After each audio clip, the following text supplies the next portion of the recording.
Hello everyone, this is चेतना गुप्ता।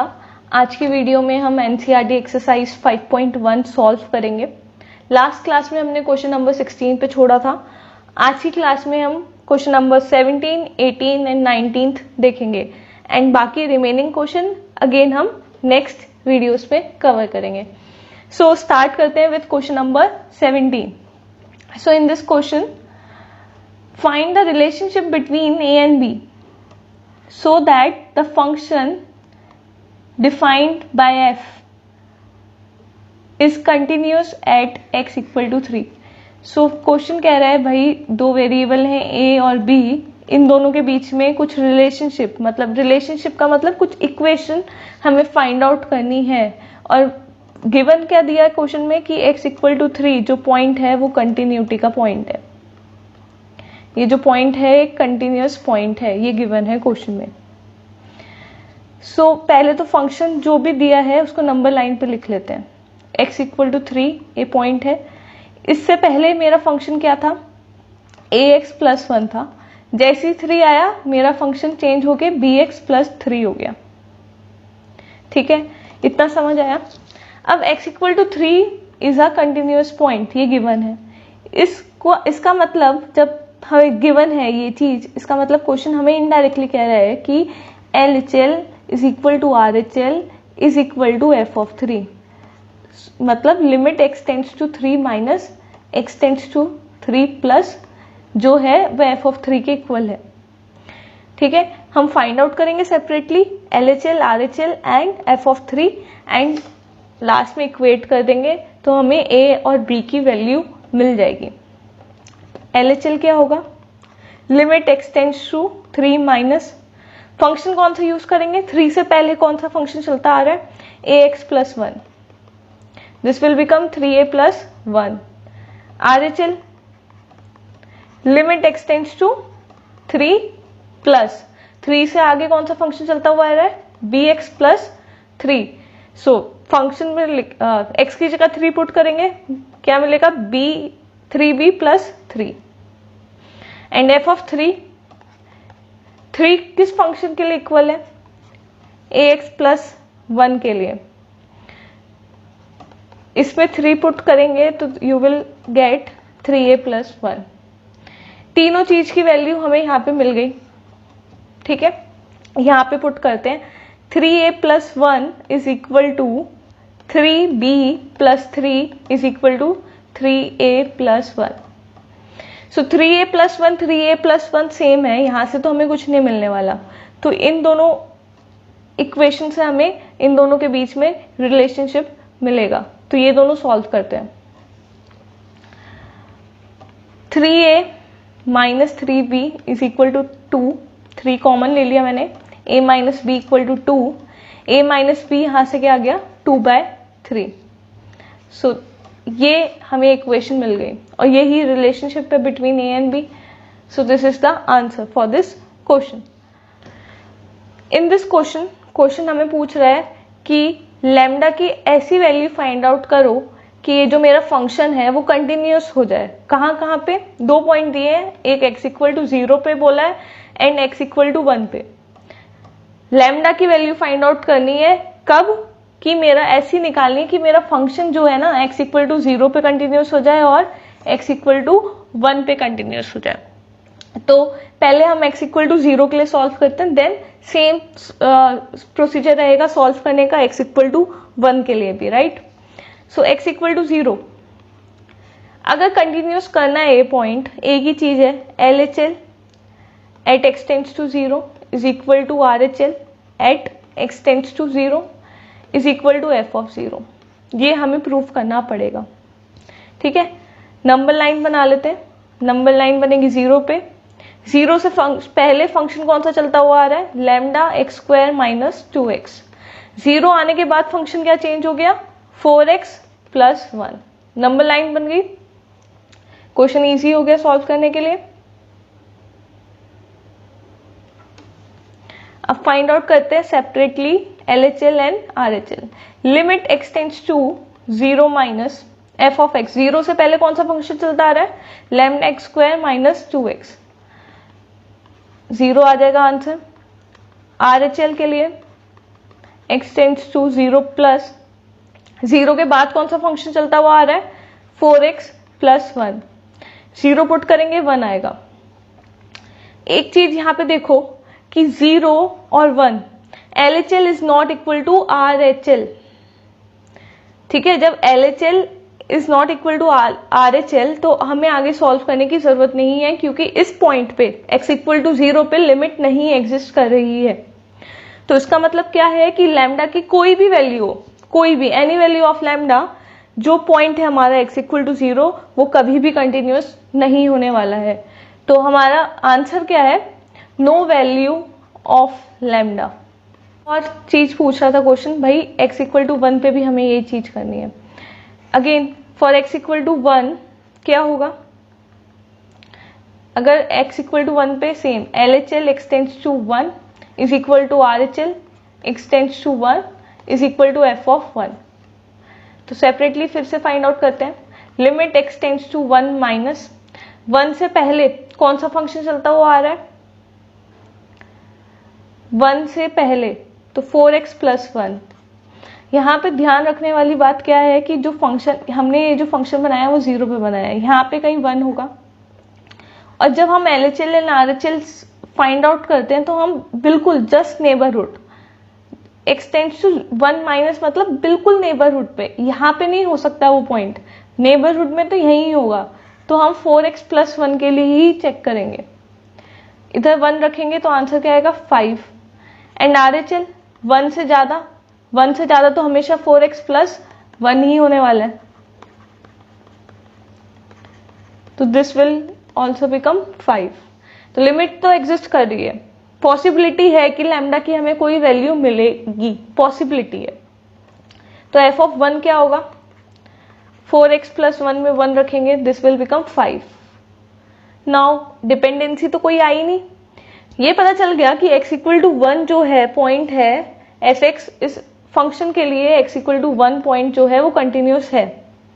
ठीक है, but कोई भी वैल्यू ऐसी डिपेंडेंसी नहीं है कि लैम्डा की कोई वैल्यू होनी चाहिए तभी कंटिन्यूस होगा। लैम्डा की कोई भी वैल्यू क्यों ना हो, मेरा x इक्वल टू 1 पॉइंट इस फंक्शन के लिए हमेशा कंटिन्यूस होने वाला है। So this answer is for any value of lambda x equal to 1 is a continuous point for this function. I hope आपको समझ आया होगा। नेक्स्ट क्वेश्चन देखते हैं, question number 19। And question number 19 बड़ा ट्रिकी क्वेश्चन है, ट्रिकी भी है अगर आपको ग्रेटेस्ट इंटीजर के बारे में नहीं पता, एंड इजी भी है if you know about greatest integer function. And थोड़ा सा डिफरेंट क्वेश्चन है, पूरी एक्सरसाइज में डिफरेंट क्वेश्चन है, मजा आएगा सॉल्व करने के लिए। ना क्वेश्चन ध्यान से पढ़ना। शो दैट जो फंक्शन है, फंक्शन क्या है, gx x minus greatest integer function बताता है ये ब्रैकेट, ठीक है, is a discontinuous at all integral point. तो बोल रहा है कि भाई मुझे पता है, तुम बस प्रूफ करो, मुझे पता है कि ये सारे पॉइंट्स जो हैं इंटीजर वैल्यू पे ये फंक्शन डिसकंटिन्यूअस है, मुझे पता है, तुम बस प्रूफ करो। ठीक है, और ये बोला है कि ये जो डिनोट कर रहा है वो ग्रेटेस्ट इंटीजर फंक्शन है। Okay, right. Now if you don't know about what is greatest integer function, एक एग्जांपल अगर मैं दूं कि मेरा x जो है वो सपोज 1.2 है, x मतलब ग्रेटेस्ट इंटीजर फंक्शन जब हम लगा देंगे तो हमारी वैल्यू क्या आएगी 1। ठीक है, अगर मेरा x माइनस 1.2 है लगाएंगे तो मेरी वैल्यू क्या आएगी -2। ठीक है, नाम ग्रेटेस्ट है, लेता एक वैल्यू कम है, 1.2 क्या है 1 से ज्यादा है, मतलब 1 और 2 के बीच में कई नंबर लाइन पे आएगी। तो अगर 1.2 है तो जो पहले इंटीजर फंक्शन, जो पहले इंटीग्रल वैल्यू आती है वो लेता है ये, तो 1 आएगी, इसलिए इसने 1 लिया। अब माइनस के केस में क्या होता है कि ये -1.2 है मेरी वैल्यू, यहाँ पे -1 है, यहाँ पे -2 है। ठीक है, -2 छोटा है, जो भी छोटी इंटीग्रल वैल्यू है वो लेता है। -2 छोटा है -1 के कंपेयर में, तो उसने यहाँ पे -2 लिया। फॉर एग्जाम्पल लास्ट एग्जाम्पल देखते हैं। अगर 3.5 है, 3.5 कहाँ आ रहा है? 3 और 4 के बीच में, कहीं बीच में मेरा जो पॉइंट है वो 3.5 आ रहा है। इन दोनों में से छोटी वैल्यू कौन सी? 3। तो mod greatest integer of x क्या लेगा? 3 लेगा, अगर मैं यहाँ पे ग्रेटेस्ट इंटीजर लगा दूं। ठीक है, तो नाम ग्रेटेस्ट है, इसके नाम पे मत जाना बिल्कुल भी। नाम इसका ग्रेटेस्ट है पर लेता छोटी इंटीग्रल वैल्यू है। ठीक है, एक ग्राफ से भी आप देख सकते हो। फॉर एग्जाम्पल x जो है वो -1 से लेके -0 के बीच में है। ठीक है, कोई भी वैल्यू आएगी, आंसर क्या आएगा? 1। ठीक है, अगर मैं इसके इक्वल भी रख दूं। अगर थोड़ा सा आगे बढ़ते हैं, 0 से 1 के बीच में अगर x है तो इसके बीच में जो भी वैल्यू होगी, 1 नहीं है, 1 के इक्वल नहीं रखा, 0 से 1.999 जो भी वैल्यू होगी उसकी जो आंसर आएगा वो 0 आएगा। 1 और 2 के बीच में अगर कोई भी वैल्यू होगी तो उसका आंसर क्या आएगा? 1 आएगा। ठीक है, आई होप आपको ये समझ आया है। अब अगर हम ऐसे ही लिखें x minus greatest integer of x, और x की हम डोमेन यहां पे लिखते चले जाएं, x -1 से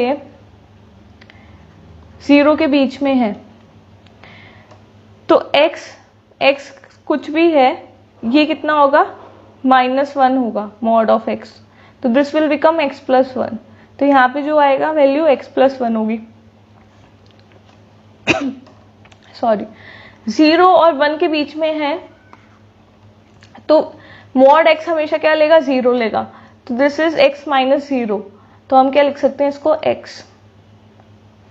अगर 1 और 2 के बीच में है, x तो x रहेगा पर वैल्यू क्या लेगा? ये 1 लेगा, x - 1 and so on, right. अब हमने थोड़ा सा ग्रेटेस्ट इंटीजर क्या होता है मैंने ये आपको बताया, और मैंने ये भी बताया कि आप ग्राफिकली इस क्वेश्चन को प्रूफ कर सकते हो अगर आप अच्छे ग्राफ बना लेते हो आसानी से। नहीं तो ये तरीका आप ले सकते हो, मैथमेटिकली हम प्रूफ करते हैं जैसे हम आज तक क्वेश्चन करते आ रहे हैं। Let n be any integer, मैंने एक n वेरिएबल है लेट कर लिया और कहा कि ये कोई भी इंटीजर है। नंबर लाइन पे ये कैसा होगा? यहाँ पे अगर n है कोई भी तो इससे पहले n - 1 होगा एंड इसके बाद n + 1 होगा। ठीक है, अगर मैं LHL फाइंड आउट करूं इस पॉइंट पे, limit x tends to n-, function क्या है? x minus greatest integer of x। ठीक है, limit x tends to n-, पूरा n नहीं है, n से पहले है। n- का क्या मतलब है? n नहीं है, n से कहीं पहले है, मतलब n को छोड़ के बाकी सारी वैल्यूज पे है। ठीक है, तो ग्रेटेस्ट इंटीजर फंक्शन क्या करेगा? ग्रेटेस्ट इंटीजर फंक्शन जो छोटा इंटीग्रल वैल्यू है, अभी मैंने आपको एग्जांपल दिया था, अगर मेरा पॉइंट 2.5 है और यहाँ पे बीच में 2 है एंड 3 है, अगर 2.5 का मैं ये ग्रेटेस्ट इंटीजर फंक्शन लूं तो इन दोनों इंटीग्रल वैल्यू से जो भी छोटी वैल्यू है वो आपका आंसर होगा, दैट इज 2। अब इस क्वेश्चन में हम ये चीज कैसे यूज कर रहे हैं कि x की जगह तो n आ ही जाएगा, बट अब इसका n माइनस है, n से कम है वैल्यू, कुछ n से कम है, तो वैल्यू क्या होगी? n - 1 हो जाएगी। ये इंटीग्रल वैल्यू आएगा ग्रेटेस्ट इंटीजर के बाद। सो दिस सॉल्व करेंगे, n - n + 1, this is answer is 1, right. अब RHL देखते हैं, limit x tends to n plus पे, फंक्शन क्या है? x minus greatest integer of x। अब n से ज्यादा है, जो वैल्यू है n से ज्यादा है, कहीं यहां लाए हैं। ठीक है, अगर अभी मैंने लिया था 2.5, राइट, अगर मैं मान लूं n मेरा 3 है, ठीक है, अब 3 से 4 के बीच में 3 से ज्यादा वैल्यू है, 3.1 है, तो मॉड ऑफ 3.1 क्या आएगा, 3 आएगा। ठीक है, तो इन दोनों के बीच में कौन सा छोटा इंटीजर है, n, तो इस बार n आएगा, तो this is coming out to be 0। Therefore यहां से आप क्या बोलोगे, LHL is not equal to RHL, therefore this function x minus mod of x minus greatest integer of x is discontinuous at all integral points. ठीक है, ये आप बोलोगे। आई होप आपको आज की वीडियो अच्छी लगी होगी। वीडियो अच्छी लगी है तो लाइक कीजिएगा, शेयर कीजिएगा अपने फ्रेंड्स के साथ, एंड चैनल को सब्सक्राइब कीजिएगा और बेल नोटिफिकेशन दबा दीजिएगा, जिससे आपको आने वाली वीडियोस की नोटिफिकेशन मिलती रहे। So thank you and keep practising.